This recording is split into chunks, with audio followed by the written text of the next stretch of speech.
Assalamualaikum warahmatullahi wabarakatuh. Kami dari kelompok 8 akan mempresentasikan materi mengenai konsep dasar probabilitas. Namun sebelumnya izin memperkenalkan diri, saya Dewi Ratunisa selaku moderator, dan di sini saya bersama dengan teman-teman saya ada Cindy Dewi Ramadhani dan Ronauli Hasibuan. Untuk pembahasan yang pertama akan dipresentasikan oleh Cindy. Pengertian konsep probabilitas. Probabilitas berasal dari kata probability dalam bahasa Inggris yang berarti kemungkinan atau peluang sebuah kejadian akan terjadi. Probabilitas juga dapat diartikan sebagai pengetahuan akan seberapa besar kemungkinan sesuatu akan terjadi. Probabilitas kejadian ditandai dengan interval 0 kurang dari n kurang dari 1. 0 dalam kasus ini melambangkan peluang sesuatu tidak akan terjadi dan 1 melambangkan peluang sesuatu pasti akan terjadi. Konsep probabilitas memiliki peran yang sangat penting dalam kehidupan sehari-hari, mulai dari bidang ilmiah, pemerintahan, usaha atau industri, sampai pada masalah-masalah kecil seperti masuk kantor, atau tidak karena awan tebal yang kemungkinan akan hujan deras dan banjir.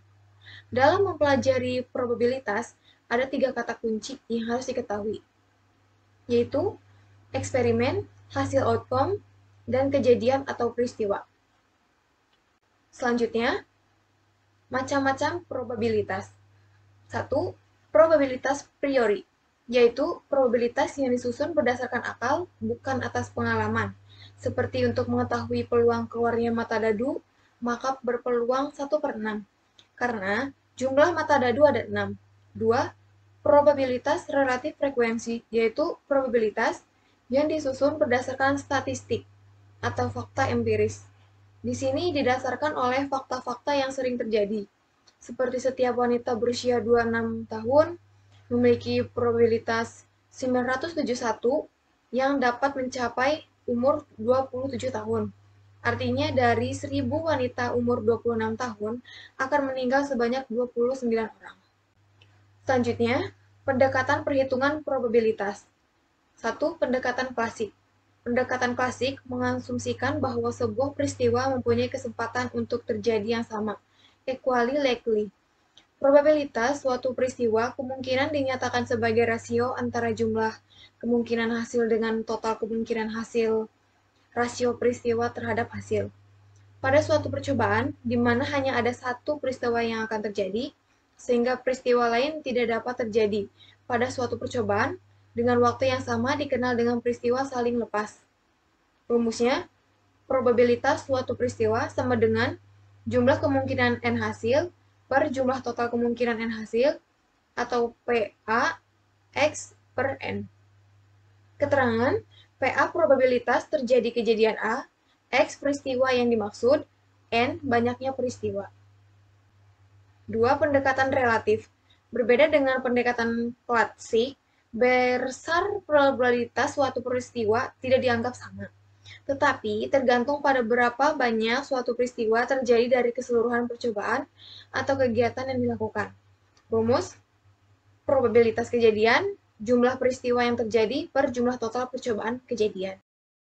Pendekatan subjektif adalah menentukan besarnya probabilitas suatu peristiwa didasarkan pada penilaian pribadi dan dinyatakan dalam derajat kepercayaan. Penilaian subjektif diberikan karena terlalu sedikit atau tidak ada informasi yang diperoleh atau berdasarkan keyakinan. Contoh pendekatan subjektif seperti: pertama, menurut Presiden Saddam Hussein Irak pasti akan menang melawan Amerika. Kedua, menurut Presiden Amerika, rakyat Irak akan menyambut tentara Amerika dengan sukacita. Ketiga, menurut Menteri Keuangan Indonesia periode 1996 sampai 1998, Indonesia tidak akan pernah kritis karena fondasi ekonomi kuat. Atau keempat, Anda akan mendapatkan nilai minimal B untuk mata kuliah statistik 1. Hukum probabilitas. A. Aturan penjumlahan. Yang pertama, kejadian saling meniadakan.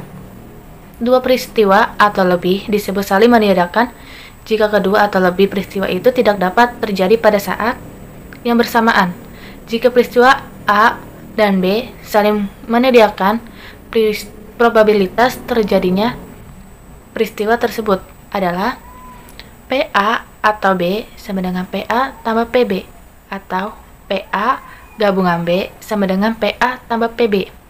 Contohnya, sebuah dadu dilempar ke atas, peristiwanya adalah A sama dengan peristiwa mata dadu 4 muncul. B, peristiwa mata dadu lebih kecil dari 3.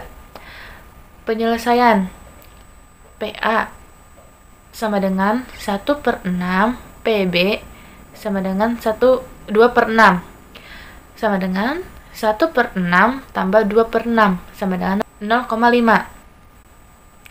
Kejadian tidak saling menyediakan dua peristiwa atau lebih disebut peristiwa tidak saling menyediakan apabila kedua peristiwa atau lebih tersebut terjadi pada saat yang bersamaan.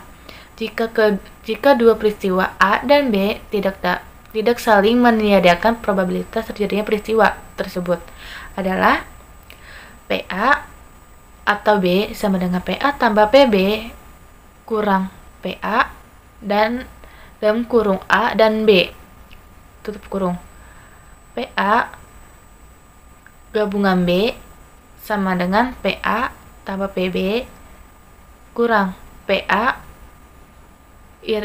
dalam kurung irisan A dan B dalam tutup kurung. Jika tiga peristiwa A, B, C tidak saling meniadakan, probabilitas terjadinya peristiwa tersebut adalah PA gabungan PB gabungan C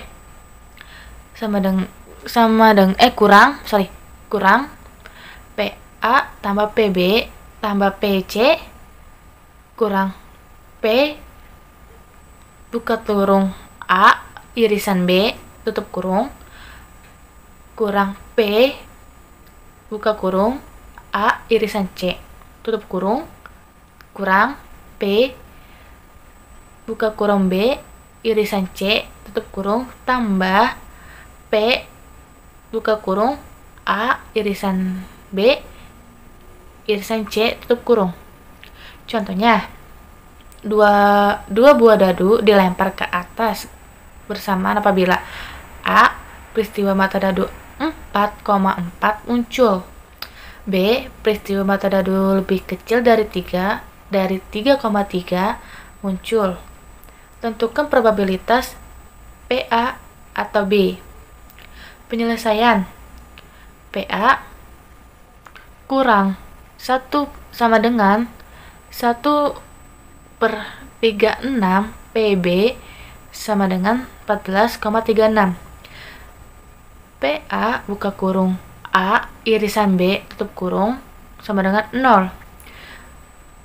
PA atau B sama dengan PA tambah PB kurang P buka kurung A irisan B tutup kurung sama dengan 1/36 tambah 14/36 sama dengan 0,42.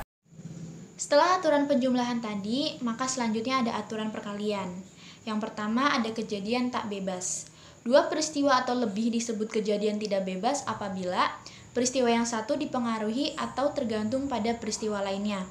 Probabilitas peristiwa tidak saling bebas ini dapat pula dibedakan atas 3 macam, yaitu probabilitas bersyarat, probabilitas gabungan, dan probabilitas marginal. Ketiga probabilitas ini akan saya bahas di slide selanjutnya. Probabilitas bersyarat. Probabilitas bersyarat peristiwa tidak saling bebas adalah probabilitas terjadinya suatu peristiwa dengan syarat peristiwa lain harus terjadi dan peristiwa-peristiwa tersebut saling mempengaruhi. Jika peristiwa B bersyarat terhadap A, probabilitas terjadinya peristiwa tersebut adalah PB per A dibaca probabilitas terjadinya B dengan syarat peristiwa A terjadi. Kedua, probabilitas gabungan. Probabilitas gabungan peristiwa tidak saling bebas adalah probabilitas terjadinya 2 atau lebih peristiwa secara berurutan atau bersamaan dan peristiwa-peristiwa itu saling mempengaruhi. Jika dua peristiwa A dan B gabungan, probabilitas terjadinya peristiwa tersebut adalah PA dan B, P sama dengan PA irisan B sama dengan PA dikali PB per A. Dan jika 3 buah peristiwa A, B, dan C gabungan, probabilitas terjadinya peristiwa tersebut adalah PA irisan B irisan C sama dengan PA dikali PB per A dikali PC per A irisan B. Kemudian probabilitas marginal. Probabilitas marginal peristiwa tidak saling bebas adalah probabilitas terjadinya suatu peristiwa yang tidak memiliki hubungan dengan terjadinya peristiwa lain dan peristiwa tersebut saling mempengaruhi. Jika dua peristiwa A adalah marginal, probabilitas terjadinya peristiwa A tersebut adalah, bisa kita lihat di sini ada PA sama dengan sigma P B irisan A sama dengan sigma P AI dikali PB per AI sama dengan 1, 2, 3 dan seterusnya. Yang kedua ada kejadian bebas. Dua kejadian atau lebih dikatakan merupakan kejadian bebas apabila terjadinya kejadian tersebut tidak saling mempengaruhi. Dua kejadian A dan B dikatakan bebas kalau kejadian A tidak mempengaruhi B atau sebaliknya. Jika A dan B merupakan kejadian bebas, maka PA per B sama dengan PA dan PB per A sama dengan PB. Dan di bawahnya bisa kita lihat ada PA irisan B sama dengan PA dikali PB dan sama dengan PB PA. Kemudian ada teorema Bayes.